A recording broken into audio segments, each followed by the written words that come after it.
എല്ലാവർക്കും നമസ്കാരം. സാധാരണക്കാരുടെ ആശ്രയമായിരുന്ന കോപ്പറേറ്റീവ് ബാങ്കുകളെ കേന്ദ്ര സംസ്ഥാന ഭരണ പ്രതിപക്ഷ രാഷ്ട്രീയക്കാരുടെ പിടുത്തവും വലിയും മൂലം ഇന്നത്തെ അവസരത്തിലാക്കി വെച്ചു. അപ്പോൾ ഇതിനകത്തൊരു ചോദ്യമുണ്ട്, നിക്ഷേപകരുടെ പണം കിട്ടുമോ, അല്ലെങ്കിൽ ഇതെങ്ങനെയാകും, ഇനി എങ്ങോട്ടാകും? ഞാൻ കൃത്യമായിട്ട് പറയട്ടെ, നിക്ഷേപകർ അനാവശ്യമായി പണം പിൻവലിക്കാതെ, അനാവശ്യ വാർത്തകൾ കേട്ട് പരിഭ്രമിക്കാതെ ശാന്തമായി നിൽക്കാമെങ്കിൽ എല്ലാ നിക്ഷേപകരുടെ പണവും കിട്ടും എന്നാണ് എനിക്കിതിനകത്ത് നിന്ന് മനസ്സിലാകുന്നത്. പക്ഷെ ചിലപ്പോൾ ഇച്ചിരി സമയം എടുത്തേക്കാം, പക്ഷെ അത് കിട്ടും. അതിൻ്റെ കാരണം പഴയതുപോലെയുള്ള കളികൾ ഇനി കോപ്പറേറ്റീവ് ബാങ്കുകളിൽ നടക്കുകയില്ല. കേന്ദ്ര സംസ്ഥാന ഗവൺമെൻറ്റുകൾ അങ്ങോട്ടും ഇങ്ങോട്ടും പിടിച്ച് അല്ലെങ്കിൽ ഭരണ പ്രതിപക്ഷ രാഷ്ട്രീയക്കാർ പിടിച്ച് ഈ കോപ്പറേറ്റീവ് ബാങ്കുകൾ സാധാരണക്കാർക്ക് അപ്രാപ്യമാകുന്ന രീതിയിലാക്കി വെച്ചു. അതാണ് ഇപ്പം നടക്കുന്നത്. പഴയതുപോലെയുള്ള ഒരു വീഴ്ചകളും ഇനി കോപ്പറേറ്റീവ് ബാങ്കുകളിൽ നടക്കില്ല. കാരണം ബോർഡ് മെമ്പേഴ്സ് മാസ് മാത്രം നോക്കിയാൽ ഇനി ലോൺ കൊടുക്കാൻ പറ്റില്ല. ഇനി ലോൺ കൊടുക്കണമെങ്കിൽ ബാങ്ക് സ്റ്റാഫ് നോക്കണം, ബോർഡ് മെമ്പർമാർ നോക്കണം, കോപ്പറേറ്റീവ് ഡിപ്പാർട്ട്മെൻറ്റിൻ്റെ ഉദ്യോഗസ്ഥന്മാരും കൂടെ നോക്കണം, അതിൻ്റെ മുകളിൽ ഓഡിറ്റർമാരും ഉണ്ട്. അപ്പം വളരെ പെട്ടെന്ന് പഴയതുപോലെ അമ്മാച്ചനും മരുമോനും ഒന്നും കൊടുപ്പ് നടക്കില്ല. അതൊരു ഒന്നാമത്തെ കാര്യമാണ്. രണ്ട്, നാഷണൽ ബാങ്കുകളുടെ അവസ്ഥയിലേക്ക് കോപ്പറേറ്റീവ് ബാങ്കിൻ്റെ പ്രവർത്തനം മാറ്റി. ഇനി ശമ്പളവും പെൻഷനും കൂടെ പരിപാടി നടന്നാലും നടന്നില്ലെങ്കിലും കൊടുത്തേക്കാമെന്ന് ഗവൺമെൻറ് പറഞ്ഞുണ്ടല്ലോ. ഈ സ്റ്റാഫുകളെ കൊണ്ട് പോലും ഒരു കുറവ് ആർക്കും കിട്ടുകയില്ല.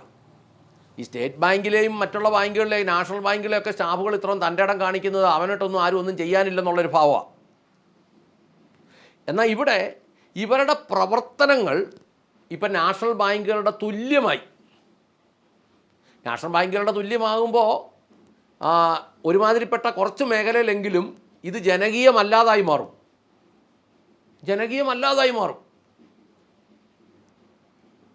പണ്ട് വഴിയൊന്നും ഇല്ലാത്ത, റോഡില്ലാത്ത സ്ഥലത്തിനൊക്കെ ലോൺ കിട്ടുമായിരുന്നു. ഉദാഹരണമാണ്.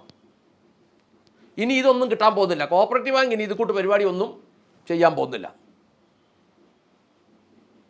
അപ്പോൾ ആത്യന്തികമായി എന്നാ സംഭവിച്ചു?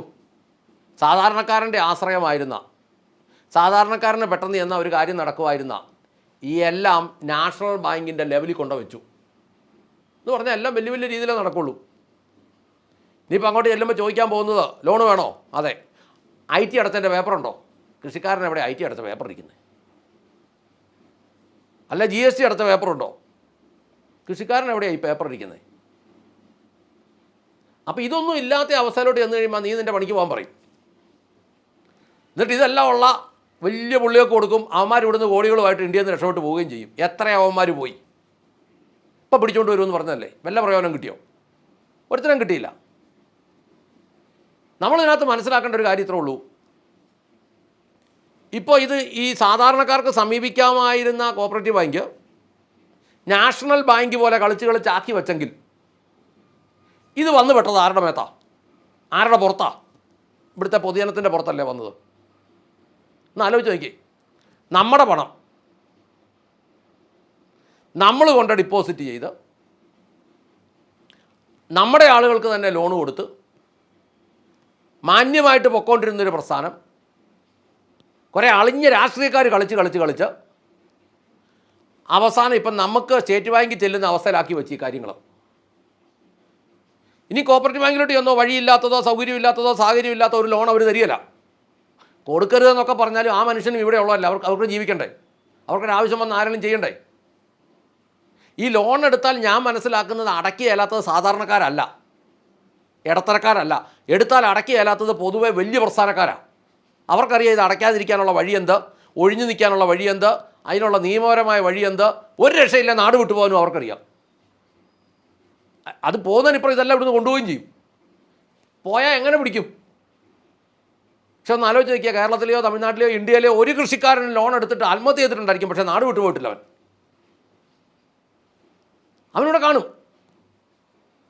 ഫലത്തിൽ എതിർ രാഷ്ട്രീയക്കാരെ തകർക്കാൻ ശ്രമിച്ചു. അടി പൊതുജനത്തിലോട്ട് കൊണ്ടു. അതാണ് ഇവിടെ സംഭവിച്ചത്. ഇതിനകത്ത് പൊതുജനം സത്യം മനസ്സിലാക്കണം. ഈ കോപ്പറേറ്റീവ് ബാങ്കുകൾ തകർത്തതിൻ്റെ പുറകിൽ ആത്യന്തികമായി രാഷ്ട്രീയക്കാരാണ്.